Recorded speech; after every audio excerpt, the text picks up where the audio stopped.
día, hermanos. Dios los esté bendiciendo y seguimos caminando con Jesús del aposento alto al Getsemaní, y veíamos ayer el significado de esta palabra, que era oprimir hasta el final, y cómo el Señor fue en este lugar exprimido, atormentado hasta el final de su fuerza. Y seguimos leyendo en Mateo 26, del 36 al 46.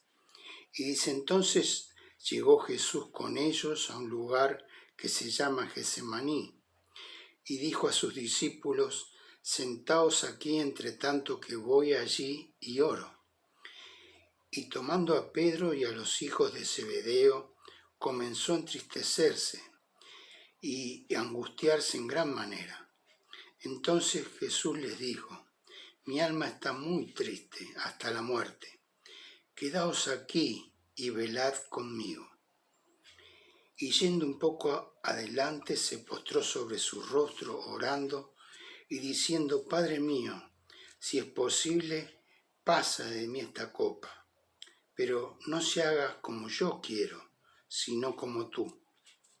Vino luego a sus discípulos y los halló durmiendo, y dijo a Pedro: así que no habéis podido, velar conmigo una hora.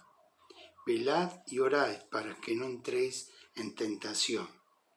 El espíritu, a la verdad, está dispuesto, pero la carne es débil. Otra vez fue y oró por segunda vez, diciendo: Padre mío, si no puede pasar de mí esta copa sin que yo la beba, hágase tu voluntad. Vino otra vez y los halló durmiendo, porque los ojos de ellos estaban cargados de sueño. Y dejándolos se fue de nuevo, y oró por tercera vez, diciendo las mismas palabras. Entonces vino a sus discípulos y les dijo: dormid ya y descansad. He aquí ha llegado la hora, y el Hijo del Hombre es entregado en manos de pecadores. Levantaos, vamos, ved, se acerca el que me entrega. Y como veíamos ayer, eran los últimos momentos del Señor con sus discípulos, y antes de ser entregado para ir a la cruz, les pide que vayan con ellos a orar. Y vemos que en el versículo 37 y 38 el Señor comparte su angustia y su tristeza con sus amigos más cercanos. Allí vemos a Pedro, Jacobo y a Juan. Y el Señor nos enseña en esta ocasión humildad. Compartió su debilidad y les dijo: velad conmigo. Pidió ayuda para ser fortalecido. ¿Cuántas veces estamos mal nosotros y no pedimos ayuda? Pensamos que podemos nosotros solos. Nos dice en Gálatas 6:2: sobrellevar los unos la carga de los otros, y cumplida así la ley de Cristo. En la versión Dios habla hoy dice: ayúdense entre sí a soportar las cargas, porque no podemos solos. Necesitamos muchas veces el ser fortalecidos con la compañía y la oración de otros hermanos. Y vemos en el versículo 40 y 41 que el Señor volvió y los halló durmiendo. No pudieron velar conmigo una hora, les dijo. Y vemos que les dice en el 41: el espíritu está dispuesto, pero la carne es débil. Velen para que no entren en tentación, para que no caigan. Y así pasó. Ellos no velaron, se durmieron y le negaron y se apartaron. No pudieron soportar la tentación, no pudieron soportar la prueba por no haber estado fortalecidos en oración. Por eso vemos aquí cómo el Señor nos enseña la importancia de orar. Nos dice en el 39 que se postró orando con rostro a tierra y dijo: Padre mío, si es posible que pase de mí esta copa. Y dice una frase: pero no se haga como yo quiero.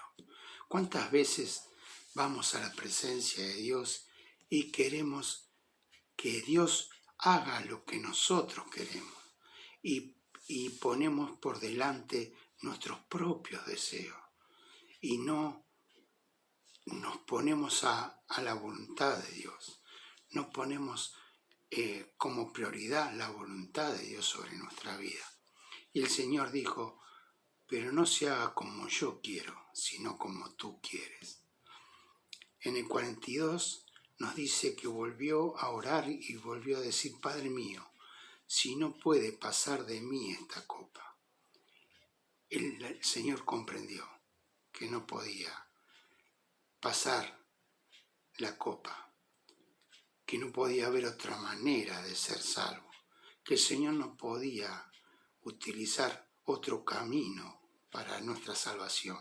El Señor tuvo que morir por cada uno de nosotros. Él tuvo que pasar esa prueba de sufrimiento, de dolor y de ser vituperado, lastimado y hasta morir para salvarte a vos y a mí. Qué entrega total que hizo el Señor. Y dice: si no puede pasar de mí, hágase tu voluntad. Se entregó en las manos del Señor para que el Señor hiciera su voluntad en su vida. Y cuántas veces a nosotros nos falta esa entrega en las manos del Señor, para que el Señor haga su voluntad en nuestra vida. Y el Señor la comprendió en la oración.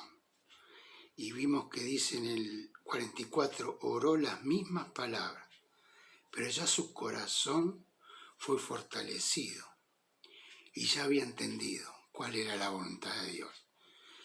Por eso vemos que el Señor aquí nos enseña en la oración. En la oración el Señor buscó la guía y la fortaleza y nos enseña cómo buscarla nosotros también, que así pueda ser en nuestra vida. Cada vez que nos acercamos a Dios en oración, podamos también tener el corazón abierto para que Dios nos muestre su voluntad y no la nuestra. Y dice Efesios 6:10, fortaleceos en el Señor y en el poder de su fuerza.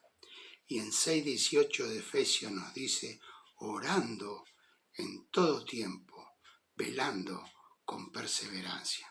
Qué importante que es la oración en nuestra vida.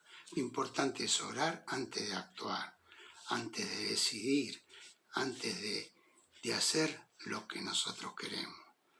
Buscar qué es lo que Dios quiere.